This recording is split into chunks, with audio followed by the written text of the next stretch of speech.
మీసాల పిల్ల పాట సోషల్ మీడియాలో ఇంకా సంచలనం సృష్టిస్తూనే ఉంది. బీభత్సంగా హల్చల్ చేస్తూనే ఉంది. ఇప్పుడు రామ్ చరణ్ నటించినటువంటి 'పెద్ది' నుంచి వచ్చిన పాట దానికి రెట్టింపు సంచలనం సృష్టిస్తుందని చెప్పొచ్చు. అంటే ఒక పక్క తండ్రి నటించినటువంటి నటిస్తున్నటువంటి మనశంకర వరప్రసాద్‌లోని పాట వైరల్ అయితే దాన్ని మించినటువంటి వైరల్ అవుతుంది ఈ 'చికిరి చికిరి' పాట రామ్ చరణ్ నటించినటువంటి 'పెద్ది' సినిమాలో నుంచి. దీనికి బీన్ సిసిరోలు మ్యూజిక్ డైరెక్టర్ అయితే ఈ సినిమాకి AR Rahman music director. Manashankara Varaprasad సంక్రాంతికి వస్తుంటే మనశంకర వరప్రసాద్ ప్రేక్షకుల ముందుకు వచ్చినటువంటి 2.5 నెలల తర్వాత ఈ సినిమా రానుంది, 'పెద్ది' సినిమా రానుంది. ఈ 'పెద్ది' ప్రమోషన్స్ కూడా ఫుల్ ఫ్లెడ్జ్డ్‌గా స్టార్ట్ అయిపోయినాయి కాబట్టి ఓ పక్క చిరంజీవి గారి సినిమాకి సంబంధించినటువంటి ప్రమోషన్స్, మరో పక్క రామ్ చరణ్ సినిమాకి సంబంధించినటువంటి ప్రమోషన్ మెటీరియల్స్ రెండు ఒకదానితో ఒకటి పోటీ పడుతూ సోషల్ మీడియాని షేక్ చేయబోతున్నాయి. ముఖ్యంగా 'పెద్ది' సినిమాకి సంబంధించి ఫ్యాన్స్ అందరూ కూడా చాలా ఈగర్‌గా వెయిట్ చేస్తున్నారు. ఈవెన్ మనశంకర వరప్రసాద్ కూడా అంతే. ఎందుకంటే మనశంకర వరప్రసాద్ వాల్తేరు వీరయ్య తర్వాత చిరంజీవి నటించినటువంటి సినిమాలు ఆశించిన స్థాయిలో విజయం సాధించకపోవడం వల్ల మనశంకర వరప్రసాద్ విజయం సాధించాలి, మళ్ళీ బాస్ ఈజ్ బ్యాక్ అనిపించుకోవాలనే దీంతో ఫ్యాన్స్ ఎలాగైతే ఉన్నారో ఈ రామ్ చరణ్ కూడా సేమ్ అదే పరిస్థితి. ఆయన నటించినటువంటి 'RRR' తర్వాత నటించినటువంటి 'ఆచార్య' కానీ 'గేమ్ చేంజర్' రెండు సినిమాలు కూడా డిసప్పాయింట్ చేసి ఉండడం వల్ల 'పెద్ది' సినిమా గురించి ముఖ్యంగా 'పెద్ది' సినిమా ఏంటంటే ఇది పాన్ ఇండియా సినిమాగా రూపొందుతున్న సినిమా. జాన్వీ కపూర్ ఇందులో హీరోయిన్. అలాగే ఇంటర్నేషనల్గా ఎంతో పేరు ప్రఖ్యాతులు కలిగినటువంటి ఏఆర్ రెహమాన్ ఈ సినిమాకి మ్యూజిక్ డైరెక్టర్. ముఖ్యంగా ఏఆర్ రెహమాన్ ట్యూన్స్ కంటే కూడా ఆర్ఆర్ ఇవ్వడంలో అతను మంచి మాస్టర్. అంతకుముందు మనం లాస్ట్ ఇయర్ వచ్చి ఘన విజయం సాధించినటువంటి 'చావా' సినిమా చూసాం మనం, ఎంత అద్భుతమైనటువంటి విజయం సాధించిందో. ఆ విజయంలో ఏఆర్ రెహమాన్ బ్యాక్గ్రౌండ్ స్కోర్ చాలా కీలక పాత్ర పోషించింది. అలాగే మణిరత్నం దర్శకత్వంలో వచ్చినటువంటి PS1, PS2 పాటలు కంటే కూడా బ్యాక్గ్రౌండ్ స్కోర్ తోటి సినిమా విజయంలో చాలా కీలక పాత్ర పోషిస్తున్నాడు ఏఆర్ రెహమాన్. అయితే ముఖ్యంగా ఈ 'పెద్ది' సినిమా దర్శకుడు బుచ్చిబాబు సానా ఈ సినిమాని చాలా ప్రతిష్టాత్మకంగా తీసుకొని తెరకెక్కిస్తుండడం మనం చూస్తున్నాం.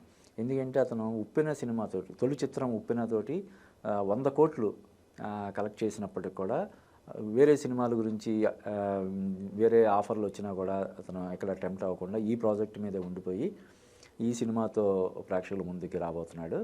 ఇతను ఈ సినిమా ఇంకా విడుదల అవ్వకుండానే బాలీవుడ్ నుంచి బాలీవుడ్ కింగ్ అంటారు, మన బాలీవుడ్ బాద్షా అని చెప్పి పిలువబడే షారూఖ్ ఖాన్ నుంచి అతనికి ఆఫర్ వచ్చిందని చెప్పి మనకి తెలుస్తుంది. అంటే రషెస్ చూసి కానీ లేకపోతే ఈ సినిమా టాక్ గురించి తెలిసి కానీ ఈ సినిమాకి పనిచేసిన టెక్నీషియన్స్ చెప్పడం వల్ల కానీ మొత్తం మీద ఈ సినిమా చాలా బాగా వచ్చిందని ఒక టాక్ మన టాలీవుడ్లో మాత్రమే కాదు బాలీవుడ్లో కూడా బాగా స్ప్రెడ్ అయిందని తెలుస్తుంది. అందుకనే షారూఖ్ ఖాన్ లాంటి ఒక లెజెండరీ హీరో, బాలీవుడ్ బాద్షాగా పేర్కొన్న షారూఖ్ ఖాన్ బుచ్చిబాబు సానాతో వర్క్ చేయడానికి ఇంట్రెస్ట్ చూపిస్తున్నాడు అని చెప్పి వార్తలు వస్తున్నాయి. ఆ విధంగా కూడా ఇప్పుడు ఈ 'పెద్ది' సినిమాకి అది ఇంకా క్రేజ్ పెరగడానికి కారణం అవుతా ఉంది. ఇంకా జస్ట్ ఇప్పుడిప్పుడే 1 by 1 రిలీజ్ చేస్తున్నారు కాబట్టి మరిన్ని ఇంకా సాంగ్స్ సంబంధించినటువంటి టీజర్లు, ట్రైలరు ఇవన్నీ రావాల్సింది ఉంది. ఇంకా 4.5 నెలల టైం ఉంది కాబట్టి ఈ సినిమాకి సంబంధించినటువంటి ప్రతి అప్డేటు ఫ్యాన్స్కి ఒక ఫీస్ట్ లాగా ఉండబోతుంది.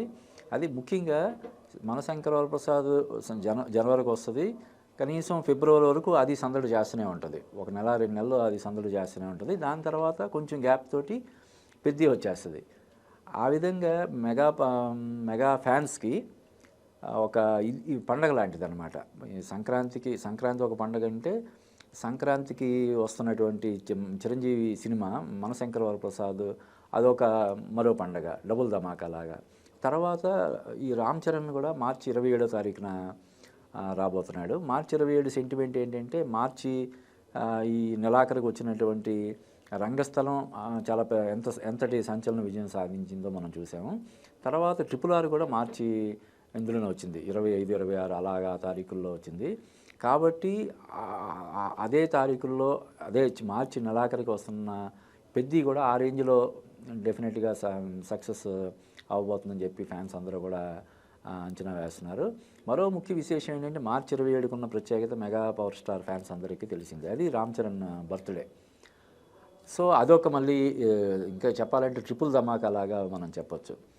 సో అందువల్ల మెగా ఫ్యాన్స్ అందరూ కూడా చాలా జోష్ తోటి ఉన్నారు. ఒక పక్క సంక్రాంతికి మనశంకర వరప్రసాద్ వస్తుండడం, తర్వాత వెంటనే ఒక 2 నెలల గ్యాప్లో పెద్ది వస్తుండడం, ఆ సినిమాలు ఈ 2 సినిమాలకు సంబంధించిన అప్డేట్స్ ఒకదానితో ఒకటి పోటీ పడుతూ సోషల్ మీడియాలో హల్చల్ చేస్తుండడం, ఇవన్నీ కూడా చాలా విశేషంగానే మనం చెప్పొచ్చు. ముఖ్యంగా ఇప్పుడు మనశంకర వరప్రసాద్ సినిమాకి సంబంధించి అనిల్ రావుపూడి ఏ రేంజ్లో ప్రమోషన్ చేస్తాడో మనందరికీ తెలుసు. జస్ట్ ఇప్పుడు ఏంటంటే ఒక చిన్న టీజర్ ట్రైలర్ లాంటి మాత్రం ఈ ఇప్పటివరకు చేసినటువంటి ప్రమోషన్స్ని చిన్న టీజర్ ట్రైలర్గా మాత్రమే చెప్పాలి. అంటే అభి పిక్చర్ బాకీ అంటారు కదా, అలాగా ఇంకా అతను పూర్తి స్థాయిలో విజృంభించి ఈ సినిమాని ప్రేక్షకులకు చేరువ చేయడం కోసం ఒక రేంజ్లో అతను తన క్రియేటివిటీ అంతా కూడా చూపించబోతున్నాడు.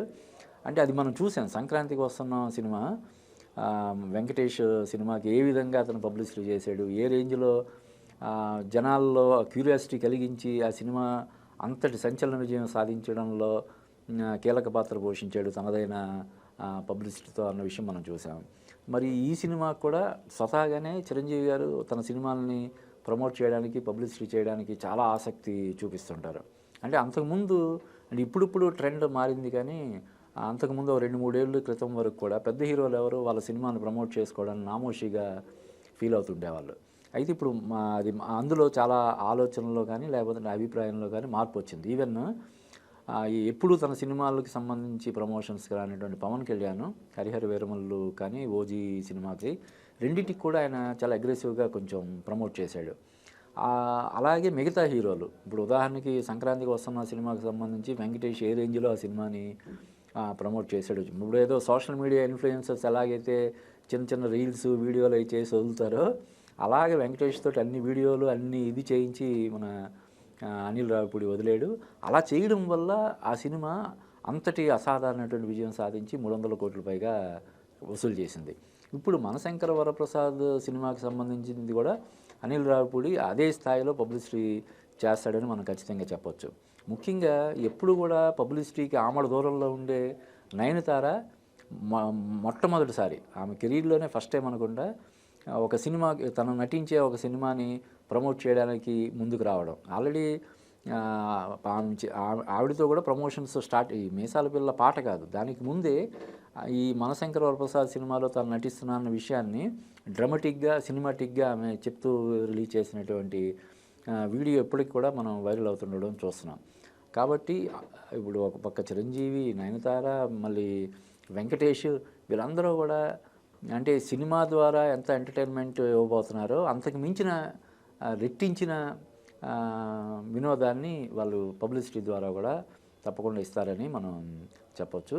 ఏదేమైనా సరే ఇది మెగా ఫ్యాన్స్ అందరికి కూడా ఒక నిజంగా ఒక పండగ లాంటి వాతావరణం ఇప్పటి నుంచి నెలకొందని మనం చెప్పొచ్చు. మనశంకర వరప్రసాద్ చిరంజీవి గారు నటించినటువంటి మనశంకర వరప్రసాద్ అసాధారణ విజయం సాధించాలని, అలాగే ఆచార్య, గేమ్ చేంజర్ చిత్రాలు మిగిల్చినటువంటి డిసప్పాయింట్మెంట్ని పటాపంచలు చేస్తూ పెద్ది సినిమా కూడా చాలా పెద్ద విజయం సాధించాలని మనం మనస్ఫూర్తిగా కోరుకుందాం.